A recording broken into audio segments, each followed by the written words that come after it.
माता चंद्रघंटा का विवाह माता पार्वती के रूप में महादेव से होने के पश्चात वे अपने नवीन निवास कैलाश तो पहुंच गयीं, किंतु वहां चारों ओर सब कुछ अस्त व्यस्त देखने के पश्चात उन्होंने तत्काल गणों को सब कुछ पुनः सुव्यवस्थित करने के कार्य में लगा दिया और माता स्वयं शिवलिंग की पूजा स्थापना करने में जुट गयीं।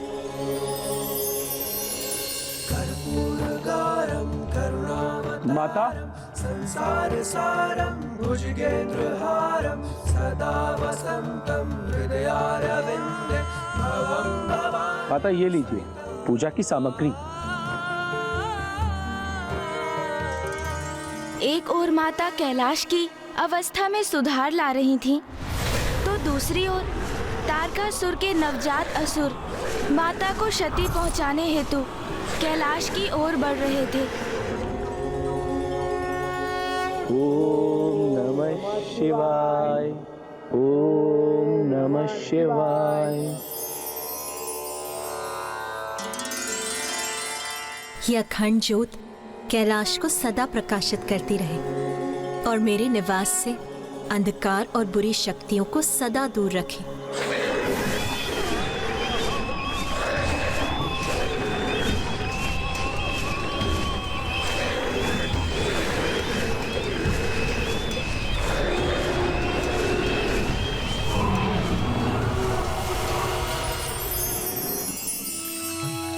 ओम नमः शिवाय, ओम नमः शिवाय, ओम नमः शिवाय,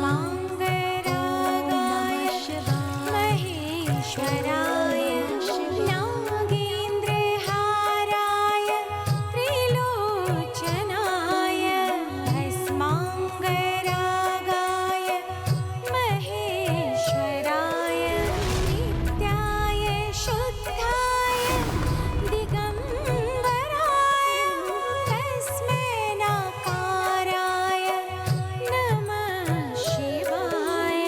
नित्याय शुद्धाय, दिगंबराय, तस्मै नाकाराय नमः शिवाय। नमः शिवाय, नमः शिवाय, नमः शिवाय।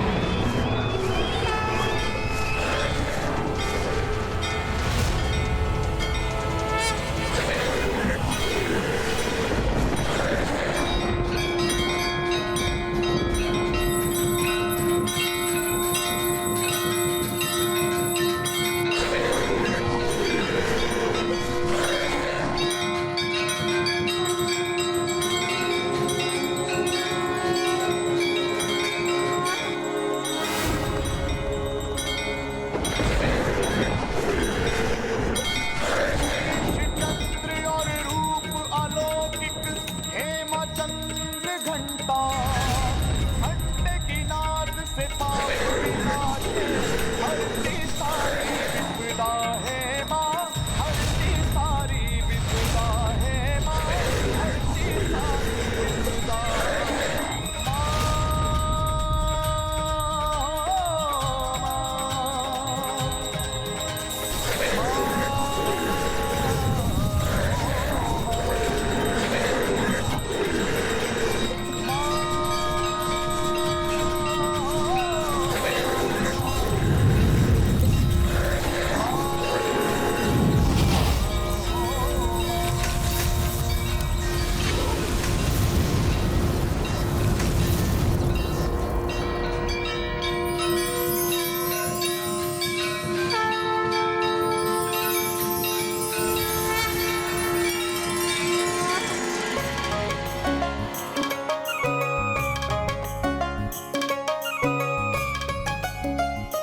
जिस भी गृह में सद्गृहिणी प्रातः और सायंकाल नियमित रूप से घंटा बजाकर ध्वनि उत्पन्न करती है, उस गृह से सभी प्रकार की बुरी शक्तियां दूर रहती हैं यही माता ने भी किया। उन्होंने फिर घंटे की ध्वनि से कैलाश में अब तक व्याप्त समस्त नकारात्मक ऊर्जाओं को दूर किया। और इसलिए माता के तृतीय स्वरूप का नाम है माता चंद्र घंटा। माता चंद्र घंटा नारी की उपस्थिति की महत्व की प्रतीक है, जिससे भवन मात्र भवन न रहकर गृह बनता है। और माता के कैलाश आने के पूर्व महादेव एक तपस्वी का जीवन व्यतीत कर रहे थे। माता ने ही उन्हें वन गृहस्थ आश्रम की ओर अग्रसर किया, जिसके अनुरूप उनके निवास और उनके जीवन को व्यवस्थित किया और कैलाश को अखंड ज्योति से प्रकाशित किया। इतनी तपस्या के उपरांत माता को महादेव का साथ प्राप्त हुआ था, किंतु वास्तव में तो उनके तप का सुफल तो माता के रूप में महादेव को ही प्राप्त हुआ था। अब माता के जीवन का तृतीय चरण आरंभ हो चुका था। माता का ये रूप परम शांतिदायक और कल्याणकारी है। इनका ध्यान हमें लोक और परलोक दोनों में ही सुख सद्गति प्रदान करता है। देवी चंद्र घंटा की आराधना से साधक में वीरता निर्भयता के साथ साथ सौम्यता और विनम्रता का भी विकास होता है। माता चंद्र घंटा का ध्यान करने से साधक का तृतीय चक्र अर्थात मणिपूरक चक्र जागृत होता है।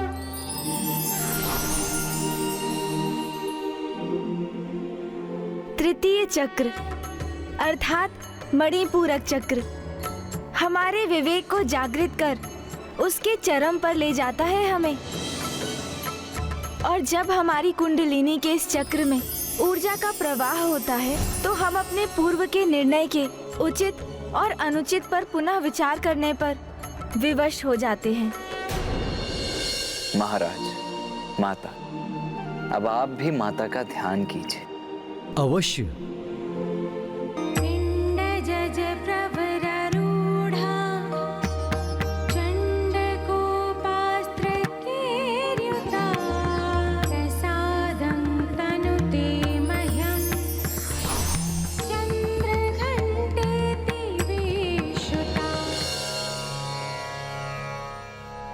महादेव, काशी में एक ही राजा हो सकता है। यदि मुझे यहाँ राज्य करना है तो आपको यहाँ से प्रस्थान करना होगा।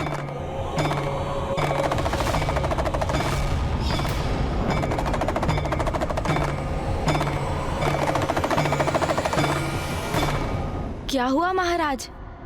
आप कुशल तो हैं?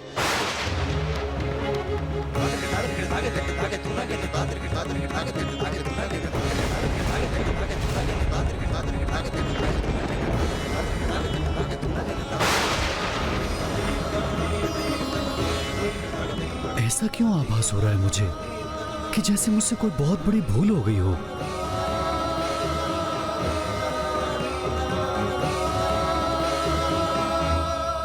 अब हम माता की आरती करेंगे।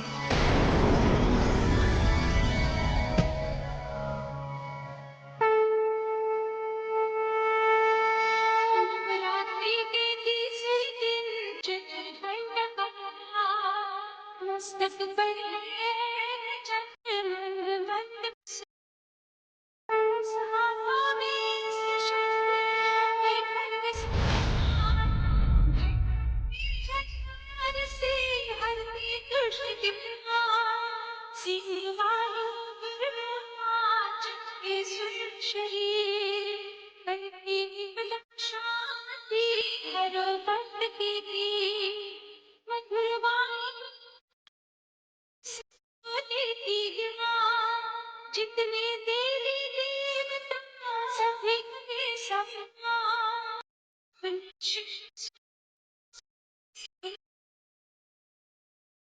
अब सागर में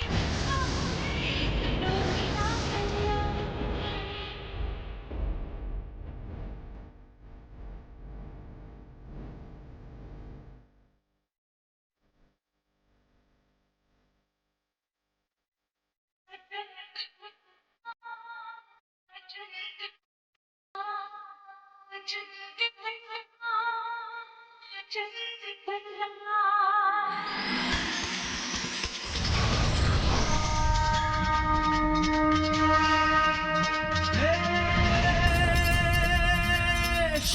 चंद्र और रूप अलौकिक है माँ चंद्र घंटा, घंटे की नाद से पाप विनाश हरती सारी विपदा है माँ, हरती सारी विपदा है माँ, हरती सारी विपदा। कल प्रातः हम माता के चतुर्थ स्वरूप की कथा सुनेंगे। चतुर्थ स्वरूप अर्थात चतुर्थ दिवस। हर दिवस के साथ मुझे ज्ञान के साथ ग्लानि का आभास क्यों हो रहा है?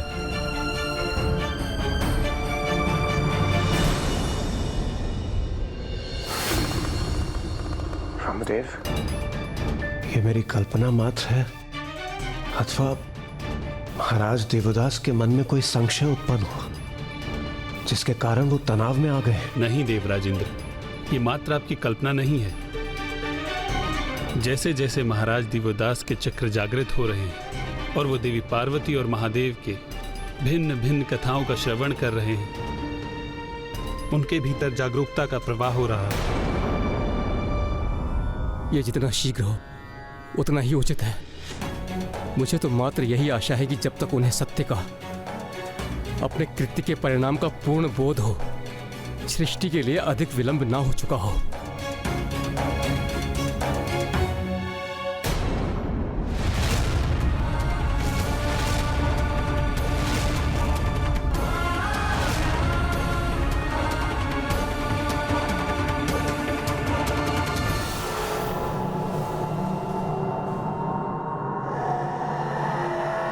काशी में मात्र एक ही राजा रह सकता है, फिर वो काशी राजा आप है अथवा मैं। इसका निर्णय मैं आप पर छोड़ता हूँ प्रभु। और यदि राजा बनने का कर्तव्य मुझे पालन करना है तो आपको काशी छोड़कर जाना होगा महादेव, तो आपको काशी छोड़कर जाना होगा महादेव। नाथ,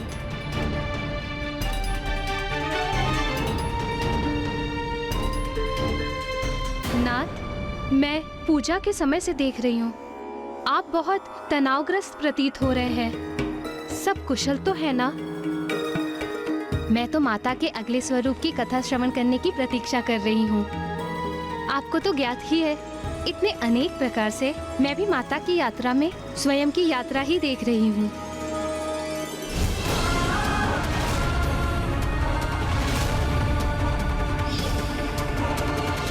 आज जीवन में मुझे पहली बार आभास हो रहा है कि जैसे मुझसे कोई भूल हुई है। भूल? आपसे? कौन सी भूल महाराज? ये तो मुझे भी ज्ञात नहीं। नहीं नाथ, आपसे कोई भूल हो ये कैसे संभव है? आप काशी के महाराज हैं। न्यायप्रियता और धर्मप्रायणता के उत्कर्ष उदाहरण हैं आप।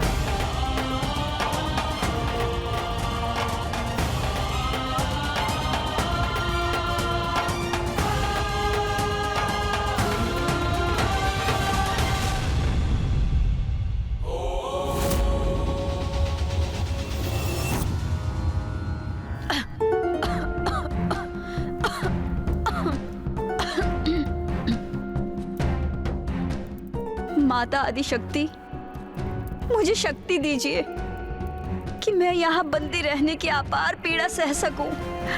मुझसे रहे ब्रह्मदेव एवं देवगण को तो और भी अधिक कष्ट होता होगा। मुझे इतना बल दीजिए माता कि आपके आशीर्वाद से यहाँ से मुक्त होने तक मैं यहाँ स्थिरता से रह सकूं। वाह वाह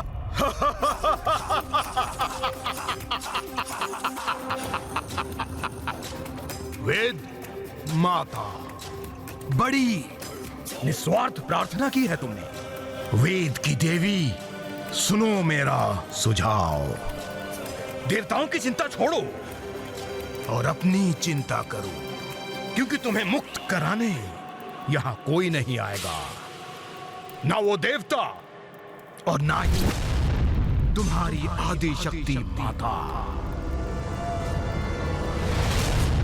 मुझे विश्वास है माता पर, इसलिए मुझे अपनी कोई चिंता नहीं। किंतु तुम अवश्य अपनी चिंता करो दुर्गमासुर। तुम्हारे पास जो समय है उसका सदुपयोग करो, क्योंकि तुम्हारा अंत निश्चित है। क्योंकि यदि माता यहाँ नहीं पहुंची तो अवश्य उसके पीछे कोई बड़ा कारण है। माता तुम्हारा विनाश करने अवश्य यहाँ पहुंचेंगी, तब तुम्हें क्षणिक अवकाश भी प्राप्त नहीं होगा।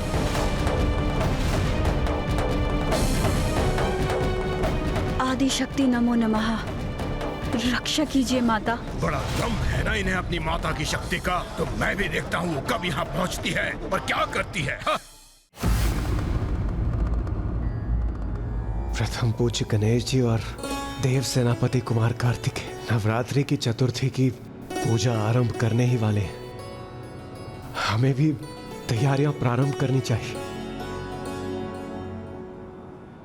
ब्रह्मदेव, नारायण, वेद माता के बिना हम देवता निरंतर अशक्त और लाचार होते जा रहे हैं। और गणेश जी और कुमार कार्तिकेय माता की कथा सुना रहे हैं। प्रभु, अभी तो नवरात्रि का चतुर्थ दिवस ही है, किंतु हमें अब अपनी समस्या के निदान हेतु और प्रतीक्षा करना कठिन हो रहा है। देवगण, आपका कष्ट भली भांति ज्ञात है हमें, किंतु आप तनिक वेद माता की वेदना की कल्पना कीजिए, जो दुर्गमासुर की बंदी है। देवी आदिशक्ति की पीड़ा का विचार कीजिए, जो काशी में अकेले रहकर महादेव से विलग होने की पीड़ा सह रही है। और स्वयं महादेव को देखिए, जो इतने व्यग्र, जो उनके वश में है, वो सभी कर रहे हैं गणेश और कुमार कार्तिकेय। उनकी शक्ति माता की भक्ति है। आप भी माता में अपना विश्वास स्थिर रखिए और पूर्ण भक्ति भाव से नवरात्रि पूजन संपन्न कीजिए और विश्वास रखिए, भक्त की भक्ति कभी असफल नहीं होती। मुझे क्षमा कर दीजिए ब्रह्मदेव। नारायण, मैं हताश और निराश हो रहा था, इसलिए क्षण भर के लिए अपना धैर्य खो बैठा।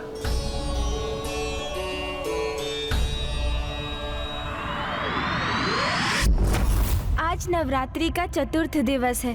माता कुष्मांडा माता की चतुर्थ स्वरूप हैं, जिनकी पूजा हम आज करेंगे।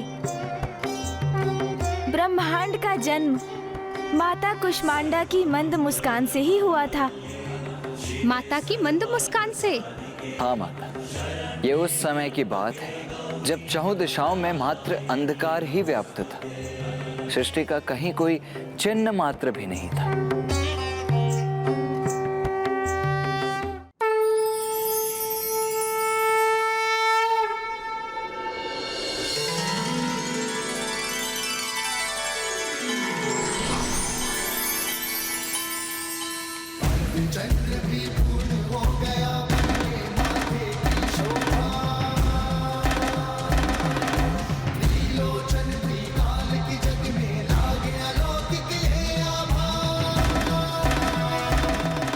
स्वामी,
हंसमुख स्त्री प्रतीक है एक सुखी संपन्न परिवार का, और माता के लिए परिवार तो पूरी सृष्टि थी।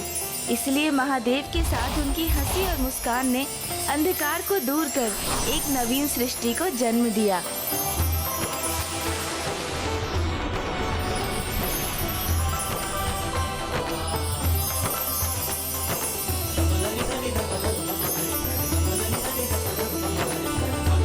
अद्भुत।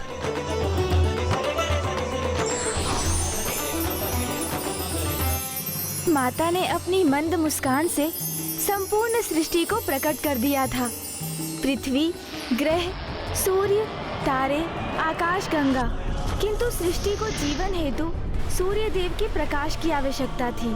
तो माता ने स्वयं को सूर्य के मध्य स्थित किया और उनकी जीवनदायिनी ऊर्जा और प्रकाश की स्रोत बनी।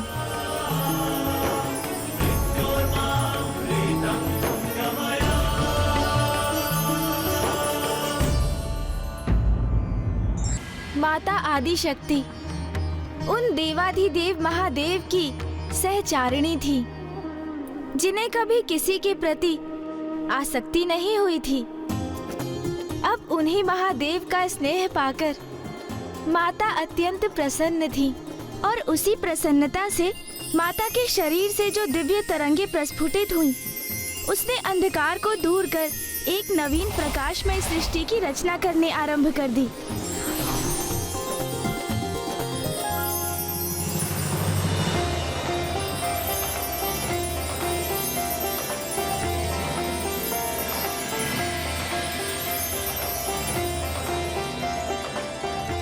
समस्त गण, गंधर्व, देवता आदि का सम्मान पाकर माता की प्रसन्नता सरल हास्य के रूप में फूट पड़ती थी। माता के उसी आनंद ने अनेकों सुंदर रंगों में रंग दिया था कैलाश को।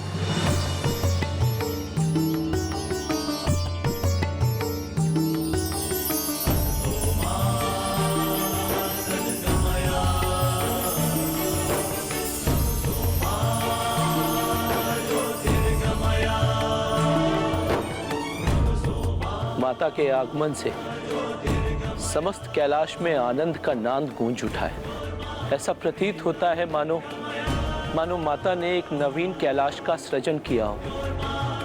मेरी प्रभु से यही प्रार्थना है कि माता सदैव इसी प्रकार से आनंदित रहें, क्योंकि उन्हीं की प्रसन्नता के कारण ही समस्त कैलाश आनंद से झूम उठा है। माता कुष्मांडा की मुस्कुराहट इसकी भी प्रतीक है कि एक नारी की मुस्कान से ही पुरुष का संसार संपूर्णता को प्राप्त करता है।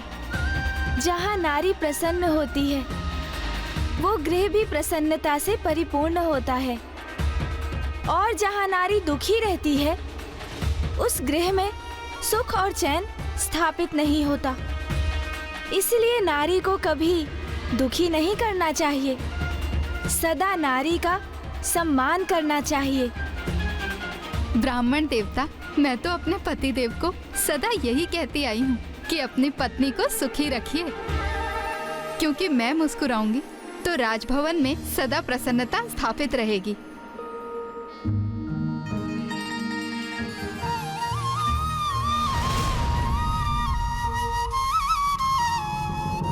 ये कैसी विचित्र विडंबना है कि जिनकी मुस्कुराहट से सृष्टि उजागर हुई, आज उन्हीं माता आदि शक्ति की मुस्कान उनसे छिन चुकी है, और ये सब महाराज देवोदास के कारण हुआ है। मेरी माँ प्रसन्न नहीं रहेंगी तो काशी में भी कहाँ समृद्धि हो सकेगी।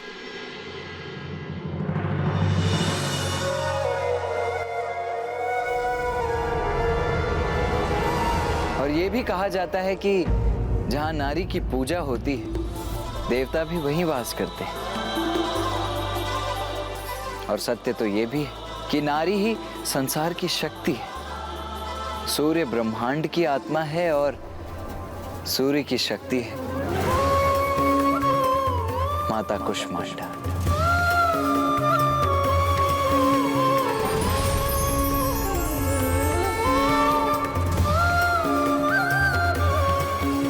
माता कुष्मांडा हृदय के चक्र में वास करती है। जिसे अनाहत चक्र भी कहा जाता है। ये तो सर्वथा उचित है कि माता कुष्मांडा सूर्य के हृदय में निवास करती हैं। इसीलिए वो समस्त ऊर्जा का स्रोत भी हैं। इसीलिए नवरात्रि के चतुर्थ दिवस पूर्ण हृदय से माता कुष्मांडा की पूजा करनी चाहिए।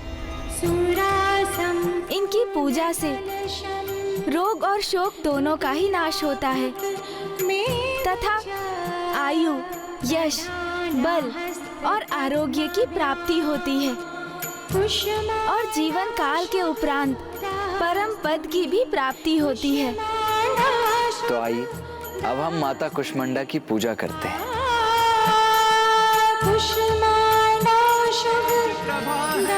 हे माता कुष्मांडा, इस ब्रह्मांड की रचना तुझसे सूर्य की उष्मा है माँ, तुझसे सूर्य की उष्मा है माँ, तुझसे सूर्य की उष्मा। यदि मुझे यहाँ राज्य करना है तो आपको यहाँ से प्रस्थान करना होगा।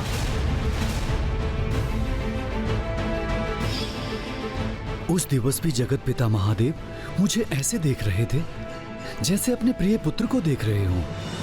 जब अनाहत चक्र निर्बाध रूप से कुंडलिनी की ऊर्जा से प्रकाशित होता है तो तब व्यक्ति अपने अहंकार के भाव से पूर्णतः रिक्त होकर संबंधों की असीम गहराइयों को समझकर उन्हें स्वीकार कर लेता है। जैसे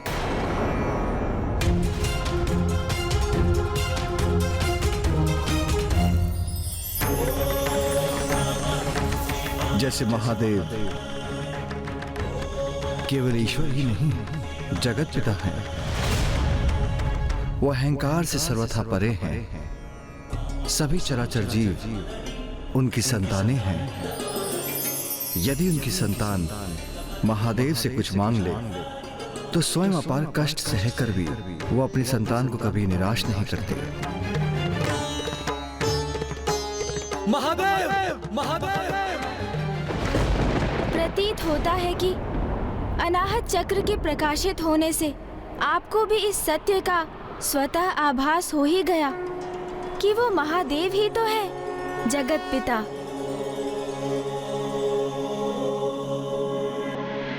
अब हम माता की आरती करेंगे।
जय मां कुष्मांडा मैया, जय मां कुष्मांडा मैया, जय मां कुष्मांडा मैया।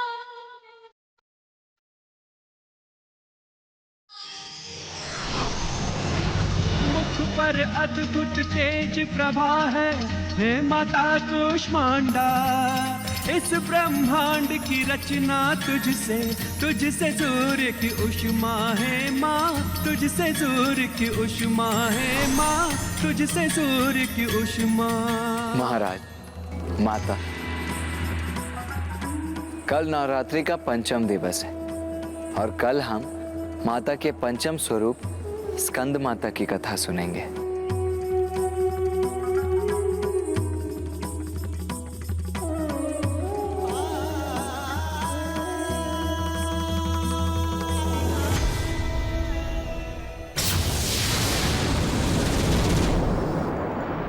माता, जब प्रत्येक दिवस मैं और भैया महाराज देवोदास और माता सरला को आपकी कथा सुनाते हैं तो हमें इसका एक गहरा आभास भी होता है कि पिताश्री को प्राप्त करने के लिए आपने कितने कष्ट सहे हैं और हम आपकी भक्ति में पूर्ण रूप से डूब जाते हैं। पुत्र, वो कष्ट कहाँ जो मेरे लिए आशीर्वाद बने।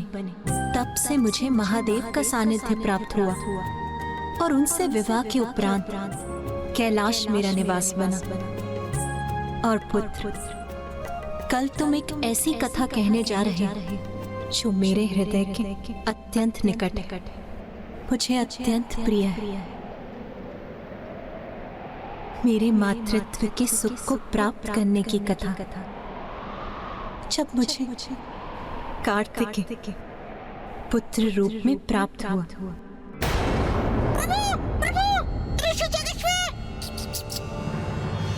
क्या हुआ मूषक जी?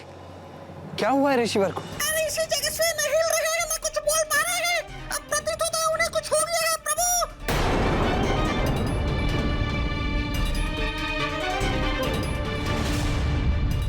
जाओ पुत्र, वहां जाकर अपना कर्तव्य निभाओ।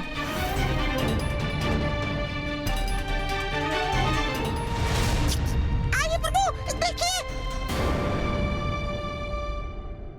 भैया, ऋषिवर के अभी प्राण शेष है, किंतु ये अस्वस्थ प्रतीत हो रहे हैं। हमें शीघ्र ही धन्वंतरी जी का आवाहन करना चाहिए। उचित है गणेश।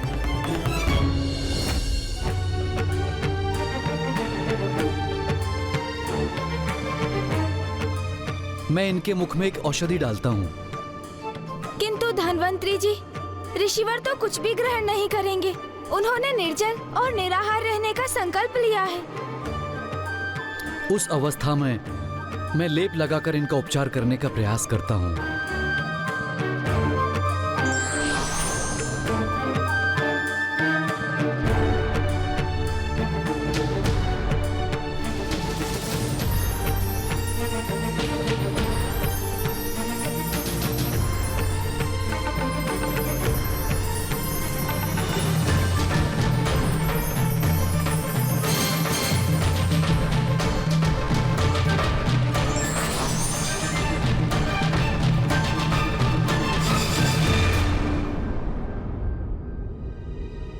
गणेश जी, कुमार कार्तिकेय जी, मैंने इन्हें लेप तो लगा दिया है, किंतु इनकी अवस्था अत्यंत गंभीर है। बस किसी प्रकार ये जीवित वर हैं। पिताश्री के दर्शन करने के लिए ही ऋषिवर के प्राण रुके हुए हैं। यदि पिताश्री ऋषि जगेश्वर की देहावसान से पूर्व काशी नहीं लौटे तो हम पर ब्रह्म हत्या का दोष लग जाएगा। नवरात्रि का आज पंचम दिवस है और आज हम माता के स्कंद माता स्वरूप की उपासना करते हैं।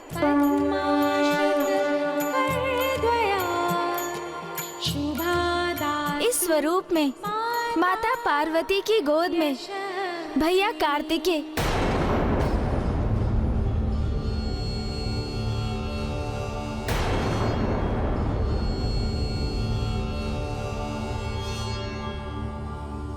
भैया? महाराज, मेरा अर्थ था कुमार कार्तिकेय, अर्थात गणेश जी के बड़े भैया। वो माता पार्वती की गोद में रहते हैं।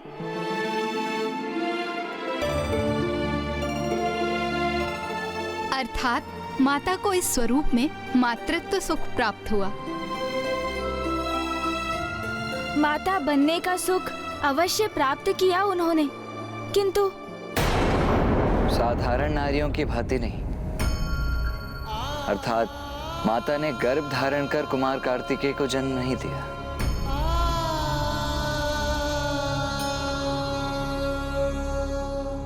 किंतु ये भी तो माँ की ही लीला थी।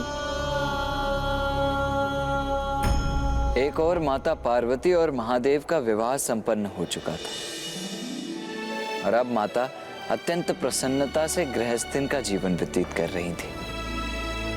उन्हें सभी सुख प्राप्त थे, किंतु संतान प्राप्ति की कामना तो अभी भी थी उन्हें। स्वामी, माता की पूर्णता तो संतान से होती है। मुझे संतान का वरदान दे स्वामी। तथास्तु। देवताओं को तो इसी क्षण की प्रतीक्षा थी। और अब अंततः उनकी प्रतीक्षा समाप्त होने वाली थी। महादेव और माता पार्वती का वो पुत्र जन्म लेने वाला था जो तारकासुर का अंत करने वाला था। और ऐसा ही होता। किंतु क्या ब्राह्मण देवता? देवताओं ने इसमें एक और अवस्था जोड़ दी। महादेव ने माता पार्वती को संतान प्राप्ति का वरदान दे ही दिया। शीघ्र ही वो एक पुत्र को जन्म देंगी। इसी शुभ घड़ी की प्रतीक्षा तो हम सभी इतने वर्षों से कर रहे थे, क्योंकि अब अंततः उस तारकासुर के आतंक का अंत होने ही वाला है। इंद्रदेव, सूर्यदेव, तारकासुर का अंत तो हो जाएगा, किंतु एक नवीन समस्या का भी जन्म होगा जिस पर अभी तक आपका ध्यान नहीं गया।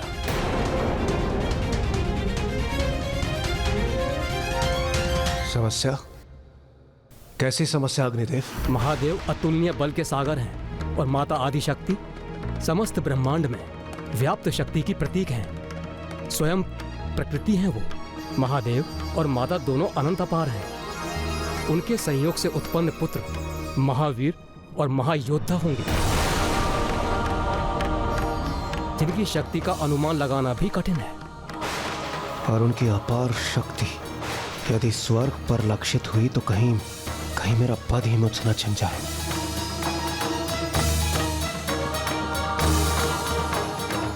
इस समस्या का हमें कोई ना कोई उचित समाधान ढूंढना ही होगा। तारकासुर का वध करने हेतु हमने स्वयं के लिए एक महासंकट को आमंत्रित कर लिया है।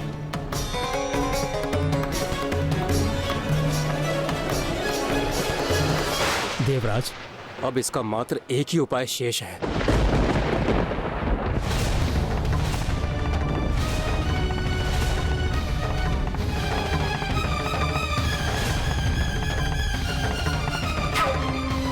महादेव, तारकासुर के आतंक से हमारी रक्षा कीजिए प्रभु। केवल आप ही का पुत्र उसका अंत कर सकता है।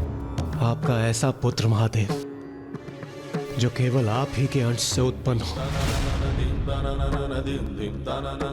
जिसमें माता पार्वती की कोई भूमिका और कोई योगदान न, कोई भूमिका और कोई योगदान न, कोई भूमिका और कोई योगदान न।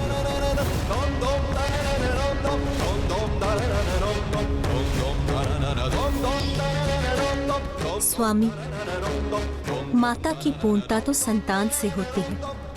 मुझे संतान का वरदान दे स्वामी। तथास्तु, तथास्तु। महादेव, हम पर कृपा कर हमें ये वचन दीजिए कि आपके और माता पार्वती के सहयोग से अभी कोई पुत्र जन्म नहीं लेगा। माता की पूर्णता तो संतान से होती है। मुझे संतान का वरदान दे स्वामी।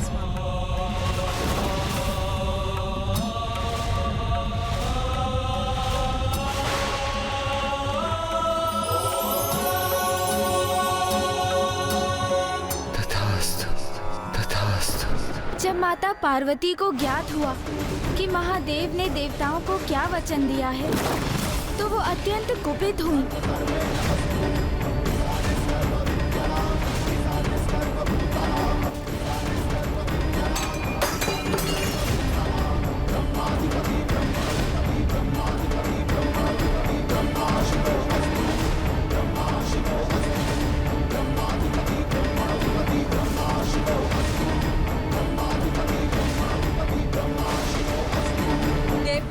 महादेव से ऐसा अनुचित वरदान मांगने का दुस्साहस भी कैसे किया। मैं उन्हें श्राप देती हूँ। आज के बाद देवता भी अपने पत्नियों के योगदान से अपनी संतान की उत्पत्ति के सुख से वंचित रहेंगे।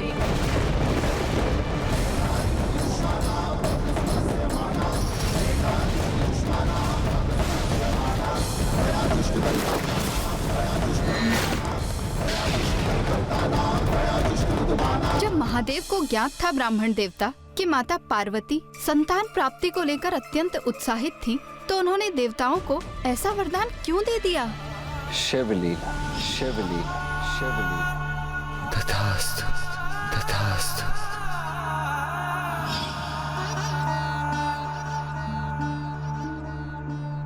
ना कुछ उनकी इच्छा के बिना हुआ है और ना कुछ उनकी इच्छा के बिना होगा। अर्थात ब्राह्मण देवता, इस वरदान के पीछे भी महादेव की कोई लीला छिपी हुई थी। आपने सर्वथा उचित समझा महाराज। वास्तविकता में इस घटना के पीछे पूर्व काल में घटित एक प्रसंग था। एक बार महादेव और माता पार्वती भ्रमण कर रहे थे।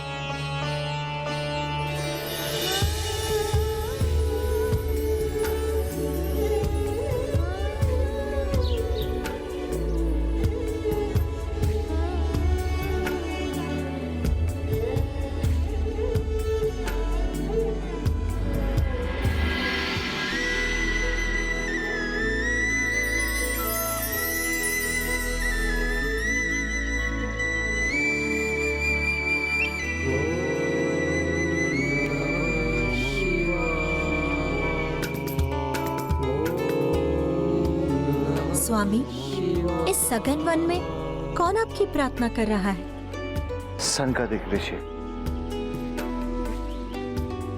अच्छा, तो अब समझी मैं। मेरे साथ भ्रमण पर निकलना तो मात्र एक बहाना था। वास्तविकता में तो आपको आपके भक्तों से भेंट करने की इच्छा यहाँ खींच लाई। कहिए, उचित कह रही हूँ ना मैं स्वामी? महेश्वरी, भक्त भगवान के दर्शन के लिए जितने आतुर होते हैं, उतने ही आतुर भगवान भी भक्त से भेंट करने के लिए होते हैं। तो चलिए नाथ, मैं भक्त और भगवान के मध्य आऊं, ये मुझे कदापि स्वीकार नहीं।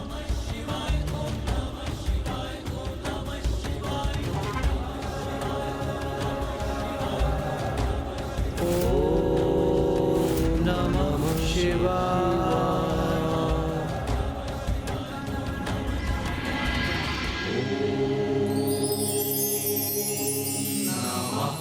शिवाय।